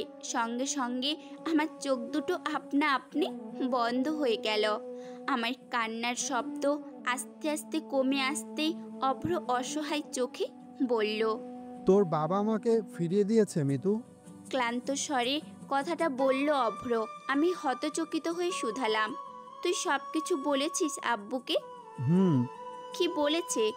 ওনার ধারণা আমি তোর জন্য উপযুক্ত নই, তোকে আমি ভালো রাখতে পারবো না। আমি তোকে সত্যি ভালো রাখতে পারবো না, তাই না?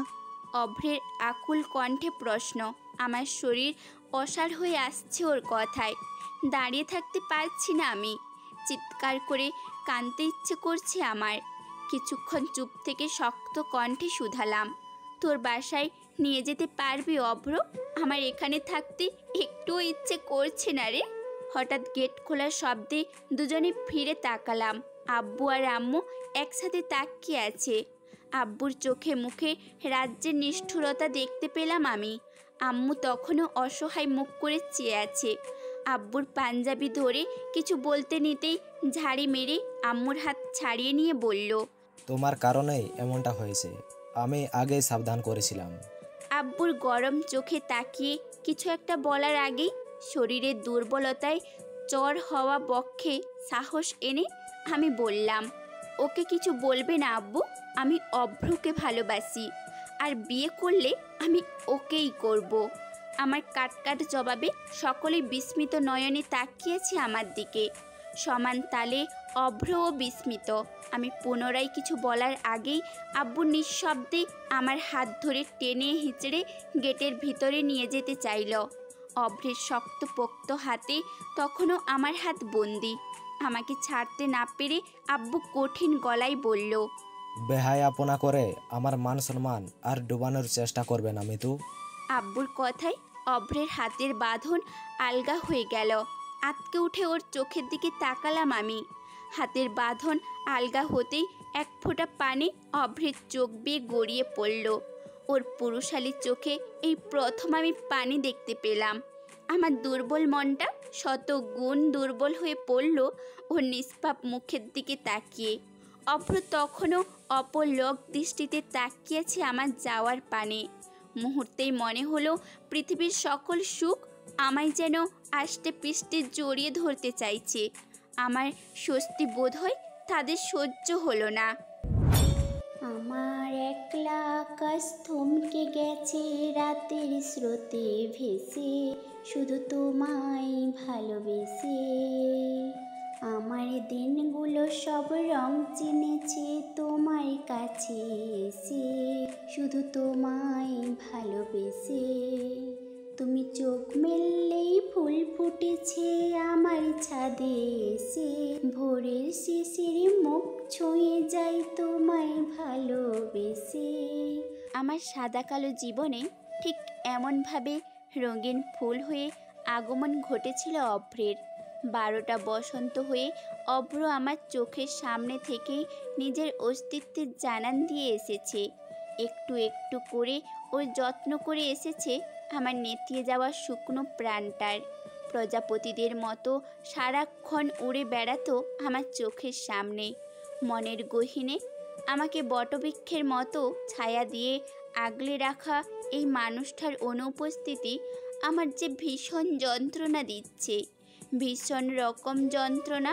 চোরা বালির মতো সহজেই ধৈর্য হারিয়ে আমি নিজেকে শুধালাম, is it possible that you are living without a person from home you have learned how to live? Haq Manzil. নিস্তব্ধতার ভার পড়েছে এই ব্যস্ত নগরী, যেন কোলাহল শূন্যতায় মুড়েছে আজ। চারিদিকে কেবল দুর্যের নীরবতা, কোনো কিছুতেই শান্তি নেই, নেই একটুখানি স্বস্তি। আস্ত প্রাণটা হাঁসফাঁস করে আটকে আছে। দরজা বন্ধ করে পড়ার টেবিলে মুখ গুজে আমি বসে আছি সকাল থেকে। একটু পরপর ভাইয়া আর আম্মুর ডাকাডাকিতেও কোনো কাজ হলো না। বেশ অনেকক্ষণ ডাকাডাকির পর চোখে মুখে বিরক্তি নিয়ে আমি দরজা খুলে দিলাম। ওদের সাথে কথা বলার প্রয়োজন বোধটুকুও মনে করলাম না আমি। আমাকে দেখা মাত্রেই আম্মু গগন কাঁপিয়ে চিৎকার দিয়ে আমাকে জড়িয়ে ধরলেন। আমি কোনো শব্দ করলাম না। আম্মু এবার শান্ত মুখের দিকে তাকিয়ে করুণ স্বরে বলতে লাগলো, না খেয়ে আর কতদিন এভাবে পড়ে থাকবি বল? তুই এমন করলে আমরা শান্তিতে থাকবো কিভাবে? আমি তো চেষ্টা করছি তোর আব্বুকে বোঝানোর, ফায়দা হলো কই? বসে আছেন তিনি নিজের জেদ নিয়ে। আম্মুর কথার কোনো জবাব আমি দিলাম না। নির্বিকার ভঙ্গিতে পূর্বের ন্যায় বসে পড়লাম টেবিল চেয়ারে। কিছুক্ষণ একে অপরের দিকে চেয়ে ভাইয়া আমার পাশে চেয়ার টেনে বসলো। তারপর পরম স্নেহে আমার মাথায় হাত বুলিয়ে দিতে দিতে শুধালো, খুব ভালোবাসিস অভ্রকে? ভাইয়ার কথায় আমি মুখ তুলে চাইলাম। কথাটা শোনা মাত্রই আমার কি হলো আমি বুঝতে পারলাম না। আমি তপ্ত নিঃশ্বাস ফেলে টলমল চোখে ভাইয়ার দিকে তাকিয়ে রইলাম। ভাইয়া আমার মাথাটা নিজের বুকে ঠেকিয়ে আমায় জড়িয়ে ধরলো। আমিও ভাইয়াকে আষ্টে পিষ্টে জড়িয়ে ধরে ঠোঁট উল্টে আকুল স্বরে বলতে লাগলাম, অভ্র আমাকে খুব ভালো রাখবে ভাইয়া। ও আমায় কখনো কষ্ট দিবে না। ওর মতন করে আমাকে কখনো কেউ ভালোবাসবে না। বিশ্বাস করো ভাইয়া, তুমি প্লিজ আব্বুকে বোঝাও না ভাইয়া, প্লিজ বোঝাও। ও নিশ্চয়ই এখন খুব কষ্ট পাচ্ছে, খুব। বলেই ঝরঝর করে কেঁদে ফেললাম আমি। ভাইয়া আমার মাথায় হাত রেখে কোমল কণ্ঠে বলল, আমি আর আম্মু গতকাল রাত থেকেই বোঝানোর চেষ্টা করছি, কোনো লাভ হলো না। আব্বুকে তো চিনিসই, কিছু একটা পছন্দ হবে না বললে সেটা ওনাকে পছন্দ করানো খুব মুশকিল হয়ে যায়, সেটা যত পারফেক্ট কিছুই হোক না কেন। ভাইয়ার কথায় আমার রাগ তত্তর করে বেড়ে গেল। প্রবল রাগ নিয়ে টেবিলে কাঁচের ফুলদানিটা ছুঁড়ে ফেললাম ফ্লোরে। একে একে ঘরের সব কিছু টেনে হিচড়ে ফেলে দিতে লাগলাম আমি। পুরো ঘরটাকে এলোমেলো করেও আমার স্বস্তি মিলল না। আম্মু আর ভাইয়ার চোখ মুখ শান্ত, আমাকে আটকানোর প্রয়োজন বোধ করলো না ওরা। কেবল আক্ষেপ মুখে শান্ত চোখে চেয়ে রইল। ফোপাতে ফোপাতে চিৎকার করে আমি বলতে লাগলাম, আমি কষ্ট পাচ্ছি, সেটা কারোর দেখতে হবে না। আমাকে কষ্ট দিয়ে ওনাকে জেদ নিয়ে বসে থাকতে বলো। আমাকে একটা সমস্যা দেখাতে বলো না অভ্রের মাঝে। আমার পছন্দ কি এতই তুচ্ছ? বলেই টেবিলের কাঁচের গ্লাসটা ছুঁড়ে ফেললাম ফ্লোরে। সঙ্গে সঙ্গে আমার পায়ে একটা কাঁচের টুকরো এসে ঢুকে পড়ল। মুহূর্তের মধ্যেই ঝরঝর করে রক্ত পড়তে শুরু করলো পা থেকে। আম্মু আতকে উঠে আমার কাছে আসতে নিতেই আমি পুনরায় প্রবল শব্দ করে ধমকের স্বরে বললাম, খবরদার, কেউ আমার সামনে আসবে না। আমার চিৎকার চেঁচামেচিতে আব্বু ছুটে আসলো। আব্বুর আগমনে ভাইয়া আর আম্মু কিঞ্চিত ভীত হলেও কোনো এক দৈব্য বলে আপনা আপনি আমার মধ্যে সাহস সঞ্চিত হলো।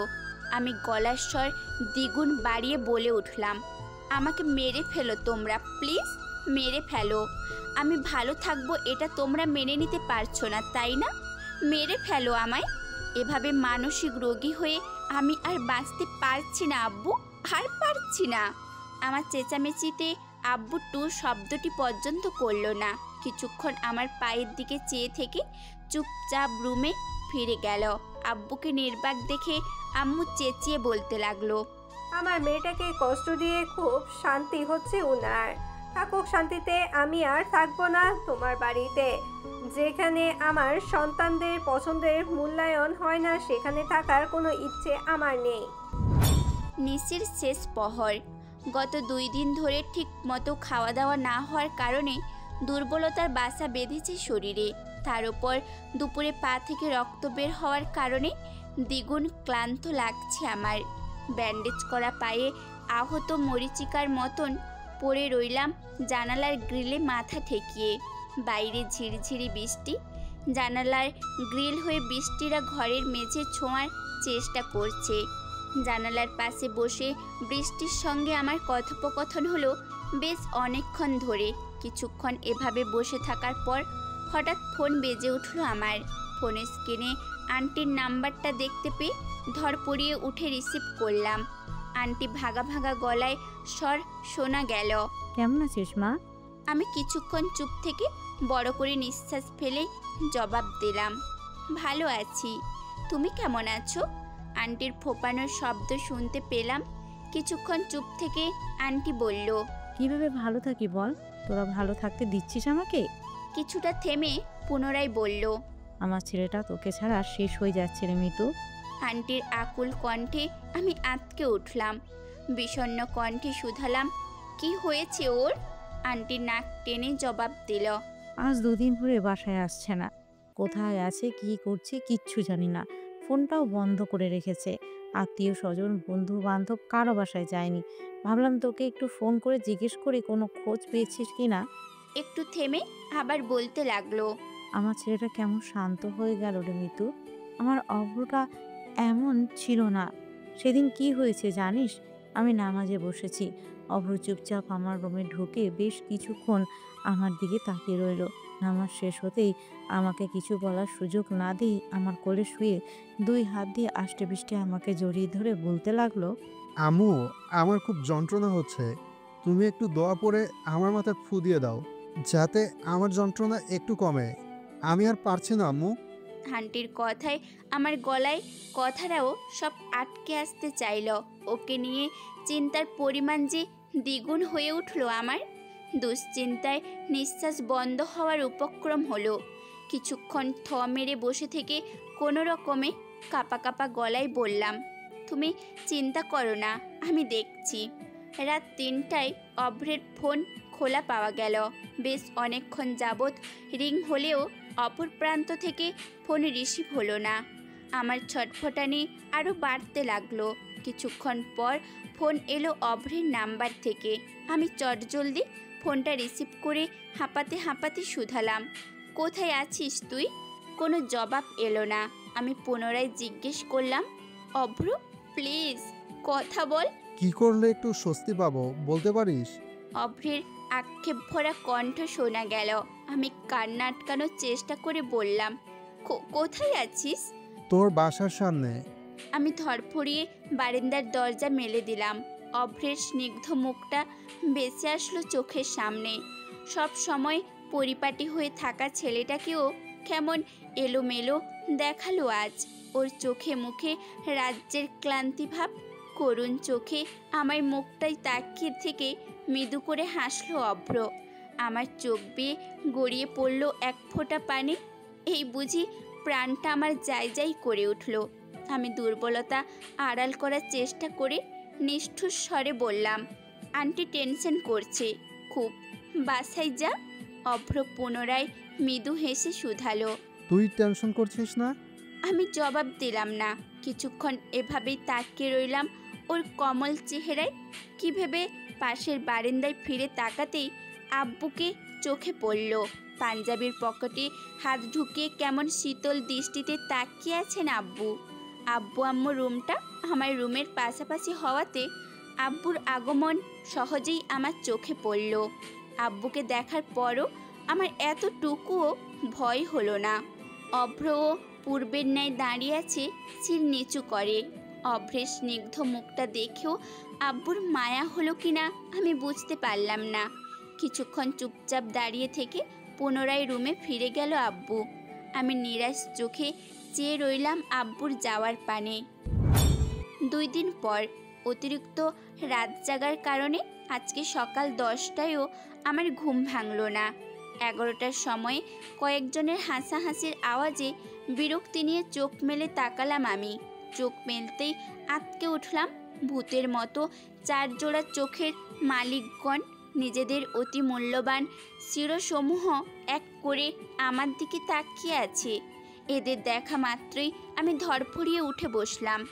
আর এই 4 শিরসমূহের মালিক সমাজ আর কেউ নয়, আমার অতি গুণধর 4 বন্ধু সিফাত, মেঘা, রুম্পা, জাহিদ। আমি তাকাতেই ওরা একসাথে চেঁচিয়ে বলে উঠল, শাদি মোবারক বন্ধু। আমি ভ্যাবাচাকা খাওয়ার ন্যায় কিছুক্ষণ চোখ বড় বড় করে তাকিয়ে রইলাম। আমি কিছু বলার আগেই আম্মু কোথা থেকে ঝড়ের গতিতে উড়ে এসে হাসাহাসি মুখ করে তোড়জোড় করে আমাকে গোসলের জন্য বাথরুমে ঢুকিয়ে দিলেন। আধা ঘন্টার পর গোসল থেকে বেরোতেই আন্টি আর ভাবিকে চোখে পড়ল। আমাকে দেখা মাত্রই সদ্য কেনা স্টোনের কাজ করা শাড়িটা আমার হাতে ধরিয়ে দিয়ে ভাবি শুধালেন, নিজেই পড়তে পারবে নাকি আমি পড়িয়ে দিব? আমি তখনও আমার বিস্ময় ভাব কাটিয়ে উঠতে পারছি না। অবাক হওয়ার চরম পর্যায়ে পিঠ ঠেকিয়ে হতবুদ্ধি হয়ে দাঁড়িয়ে রইলাম। বেশ কিছুক্ষণ হতবম্ব চোখে ভাবির দিকে তাকিয়ে রইলাম আমি।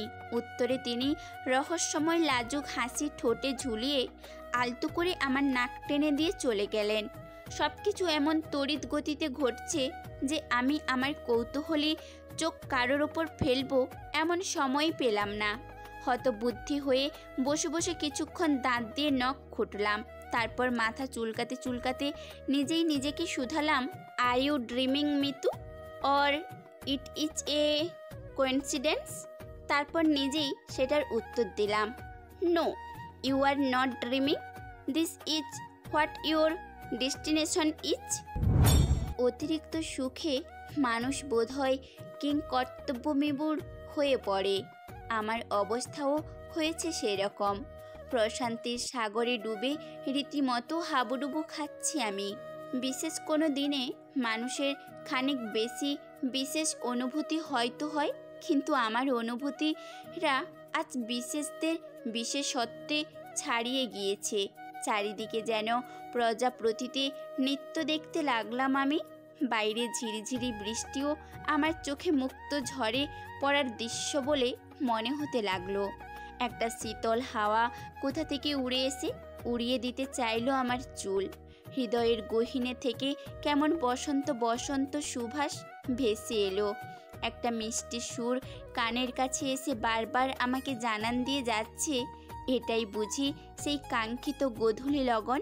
আর যাকে নিয়ে আমার মনে এত আনন্দ খেলা হচ্ছে, সেই কাঙ্ক্ষিত মানুষটি এই মুহূর্তে আমার সামনে বসে। আমি তৃপ্তিময় লজ্জায় আড়ষ্ট হয়েও মুখ তুলে এক পলক তাকালাম তার মাতাল করা চোখ দুটোতে। উপলব্ধি করলাম সেই মানুষটিও আকাশ সমান মুগ্ধতা নিয়ে পলকহীন তীক্ষ্ণ দৃষ্টিতে তাকিয়ে আছে তার প্রেয়সীর মুখপানে। মুহূর্তেই আমার বুকের ভেতর প্রশান্তির ঝড় বয়ে লণ্ড ভণ্ড করে দিতে চাইল আমার সারা শরীর। আমি নিশ্চুপ খানিক তাকিয়ে রইলাম তার স্নিগ্ধ মুখে। সৃষ্টিকর্তাও বুঝি এই শুভ দৃষ্টিতে মৃদু হাসলেন। আলোরা হয়ে গেল আরও নরম। চিরন্তন হয়ে রইল শুধু দুই জোড়া দৃষ্টি। কেমন কাকতালীয়ভাবে আমার বিয়েটা হয়ে গেল, আমি টেরই পেলাম না। এখনো মনে হচ্ছে এই বুঝি বাস্তব নয়, কেবলই কল্পনা। এই বুঝি আমার ধ্যান ভাঙল বলে। আব্বু যে এত সহজে অভ্রকে জামাই হিসেবে মেনে নেবেন সেটা আমার এখনো বিশ্বাসই হচ্ছে না। আর এই অকল্পনীয় কাজটি করে দেখিয়েছেন আমার মহিয়সী মা। পুরোপুরি আম্মুকেও যে ক্রেডিট দেওয়া যায় তাও না। আমার তিলে তিলে শেষ হয়ে যাওয়া আব্বু সহ্য করতে পারেনি। তাছাড়া গতকালই নাকি অয়ন ভাইয়াও এই ব্যাপারে আব্বুকে খুব অনুরোধ করেছিলেন। সকলের প্রচেষ্টায় দুই চুড়ুইয়ের সন্ধি বাস্তবায়ন হলো। আমার এই মুহূর্তে কেমন লজ্জা লাগছে। এমন লাজুকলতা আমাকে আগে কখনোই স্পর্শ করেনি। একদিনের ব্যবধানে জীবনের এই বিশাল পরিবর্তন আমাকে হিতাহিত হতবুদ্ধি করে দিয়েছে। অতিরিক্ত খুশিতে আব্বুকে জড়িয়ে ধরে হাউমাউ করে কেঁদে দিয়েছিলাম কবুল বলার পর। আব্বু এই প্রথম কাঁদলেন। আমার চোখে পানি মুছে দিতে দিতে অভ্রকে গম্ভীর কণ্ঠে বলেছিলেন, ভুলিয়ে ভালিয়ে আমার সহজ সরল মেয়েটাকে বিয়ে করে ফেলেছে অভ্র। যদি ওকে কখনো কষ্ট দিয়েছ শুনি, তোমার 14 গোষ্ঠীকে জেলের ভাত খাওয়াবো আমি। উত্তরে অভ্র মৃদু হাসলো। তারপর সামনে এসে আব্বুকে আরেক পাশ থেকে জড়িয়ে ধরেছিল। আমি ওকে আপনার চেয়ে বেশি ভালো বাসতে পারবো কিনা জানি না আঙ্কেল। ওকে আপনি যেভাবে রেখেছেন আমি হয়তো তেমন চেষ্টা করেও আপনার জায়গা কোনোদিনই নিতে পারবো না। তবে আপনার পর মৃত্যুকে আমার মতন করে কেউ ভালো রাখতে পারবে না, এতটুকু আত্মবিশ্বাস নিয়ে বলতে পারি। নিশ্চিত থাকুন আমি বেঁচে থাকতে ওকে কোনো দুঃখরা স্পর্শ করতে পারবে না। উত্তরে আব্বুর চোখ খুশিতে ছলছল হয়ে গিয়েছিল। আমার মনে হয়েছে বোধহয় এর চেয়ে প্রশান্তিময় দৃশ্য পৃথিবীতে অন্যটি আর নেই। কি রে, তোর বন্ধু তো বলটা কই গিয়ে বসে আছে? বাসর টাসর করার ইচ্ছে টিচ্ছে নাই নাকি শালার? এতদিন দেবদাস পানা করে এখন বউ পায়া আর খোঁজ নেই, পলাইছে নাকি? খোঁজ নে তো। সিফাতের কথায় জবাবে আমি দীর্ঘশ্বাস ফেলার ন্যায় হতাশ কণ্ঠে বললাম, বাসর করার সুযোগ তোরা দিলে তো। এত কাঠখড় পুড়িয়ে বিয়েটা করলাম আর তোরা কিনা সোজা আমার বাসর ঘরে এসে পা তুলে বসে আছিস। এখন দখলদারিত্বটা আমার বরের সহ্য হয়নি বোধ হয়। তোদের যন্ত্রণায় আমার বর কই গিয়ে দুঃখ বিলাস করছে কে জানে। আমার কথাই ওরা ভূত দেখার ন্যায় হাঁ করে আমার দিকে একসাথে তাকালো। জাহিদ কিছুক্ষণ চোখ বড় বড় করে তাকিয়ে মাথায় হাত দিয়ে বলল, আরে বাস, বিয়ে হইলে যে মানুষ লজ্জা শরম সব খাইয়া বসে থাকে এই থিওরি তো জানা ছিল না। তুই কি আগে থেকে এমন রে মিতু, নাকি খুশিতে লাজ লজ্জা খাইয়া বসে আসস? তুমি তো এমন ছিলে না বন্ধু, তাই নাকি? বিয়ের রাত না পেরোতেই বশীভূত হয়ে গেলে? মেঘা ওর মাথায় চারটি মেরে বলল, তোর এত থিওরি জানার প্রয়োজন নেই, তুই তো বিয়ে ছাড়াই বশীভূত। আর তাছাড়া everything is fair in love and war. প্রেম যদি পরিবর্তন না নিই তবে সেটা আবার কিসের প্রেম? রুম্পা ফোড়ন কেটে বলল, তুই এইসব থিওরি জানিস কি করি মেঘা? তলে তলে কার সাথে প্রেম প্রেম খেলছো শুনি? সিফাত সম্মতি জানিয়ে বলল, ঠিক কইছস, এইটার হাফ হাফ ইদানিং কেমন রহস্যময় রহস্যময় লাগে। যদি এমন কিছু হয় তাহলে আমি কনফার্ম ওইটাই রিফাত ছাড়া আর কেউ না। ওর কথা শেষ না হতেই মেঘা দুম করে পিঠে কিল বসিয়ে দিল। তারপর ওর চুলগুলো মুঠোয় নিয়ে টানতে টানতে বলল, রিফাতের কোনো ভ্যালু আছে আমার লাইফে? আমি এই ফর্মের মুরগির সাথে প্রেম করতে যাব? এমন মারাত্মক অ্যালিগেশন দেওয়ার মতো কোটিরপতি কই পাস তুই হারামি? সিফাত ইউ মা করতে করতে কোনো মতে হাতে পায়ে ধরে ওর হাত থেকে নিজের অতি সুদর্শন চুলগুলোকে রক্ষা করে হাঁপাতে হাঁপাতে বলল, জঙ্গলি মহিলা, ওদের ঝগড়ার মাঝেই অভ্রের আগমন ঘটল। পকেটে হাত ঢুকিয়ে স্বাভাবিক ভঙ্গিতে রুমে ঢুকে হাতের ঘড়িটা খুলে রাখতে রাখতে তীক্ষ্ণ দৃষ্টিতে একবার সবাইকে দেখে নিয়ে চোখে মুখে গাম্ভীর্য ভাব ধরে রেখে শুধালো, তোদের এখানে কি? সিফাত বেশ আগ্রহ নিয়ে দাঁত কেলিয়ে জবাব দিল, তোদের বাসর দেখতে আসছি। ওর কথা শুনে আমি হতবুদ্ধি হয়ে গেলাম। অভ্র কিছুক্ষণ চুপ থেকে স্বাভাবিক কণ্ঠে বলল, 10 সেকেন্ডের ভিতরে বিদায় হ, 1 সেকেন্ডও যেন বেশি না হয়। অভ্রের কঠিন নির্দেশে কতটুকু ফায়দা হলো বুঝতে পারলাম না। সিফাত আবেগপ্লাবিত হওয়ার ভান করে ছলছল চোখে বলতে লাগলো, এভাবে বলতে পারলা বন্ধু? আজ বিয়ে করছো বলে বউয়ের কথায় উঠবে আর বসবে? তুমি আর তোমার বউ মিলে যে কূটনৈতিক চাল চালছো সেটা কি আমার বোধগম্য হয়নি ভেবেছো?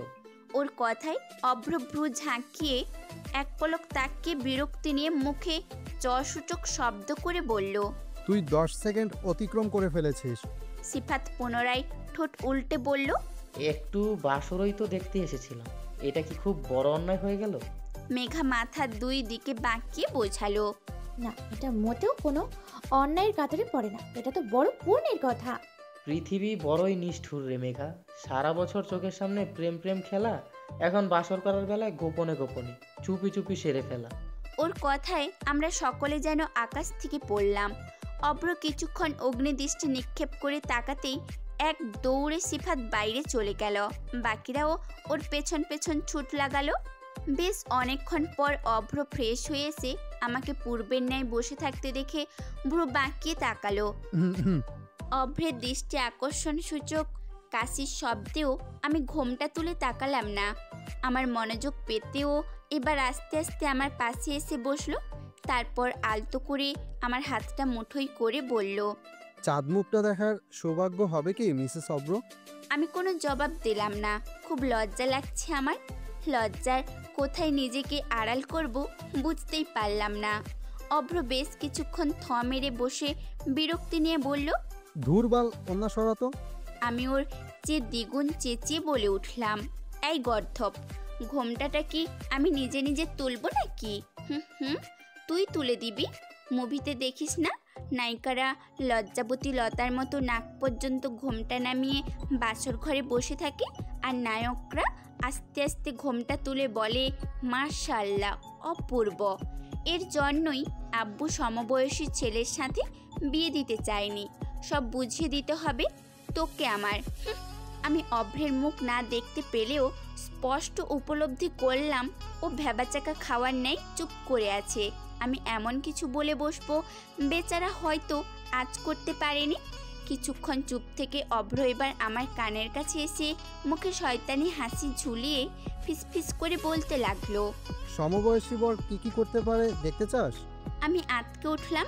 ঘোমটা সরিয়ে ওর দিকে গরম দৃষ্টি নিক্ষেপ করতেই অভ্র তৃপ্তির শ্বাস ফেলে বুকে হাত দিয়ে বলল, হায়, এ জীবন সার্থক রে।